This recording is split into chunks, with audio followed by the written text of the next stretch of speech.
ஒரு குறிப்பிட்ட நாள், அதுவும் இந்த நிறைவுல சொல்றேன்னு சொல்லியிருக்கேன் இல்லையா, அந்த நாளுக்குள்ள நமக்கு அந்த விஷயங்கள் வந்து சாதனைக்கு வரும். முழு நிலைக்கு வராது, ஆனா பாதி வரும். முழு நிலைக்கு எடுக்கணும்னு சொன்னா நீங்க அந்த அளவுக்கு போகணும் இல்லையா, போக முடியாது இல்லையா, ஆனா கிடைக்கும். ஒரு மனநிலையில வந்து உறுதியா வச்சு, இந்த சொல்ல போனா இந்த கதிரம்மா கூட அன்னைக்கு போன பூஜைக்கு அதை சொல்லிச்சுன்னு நினைக்கிறேன். அந்த மாதிரி இதுக்கெல்லாம் வந்து இப்ப நான் அந்த இந்த இதுல வந்து ஒரு பெரிய கோரிக்கையா மனசார மன உருகி வச்சுச்சுன்னு வச்சுக்கோங்களேன், அது வெற்றி. புரியுதா நான் சொல்லுது? அப்படி சில நல்ல விஷயங்களுக்கு வந்து பாஸ்டாக நடக்கும்.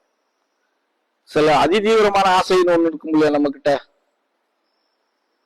அந்த ஆசையில வச்சோம்னு சொன்னா அது கொஞ்சம் காலதாமதம் தேவைப்படும்.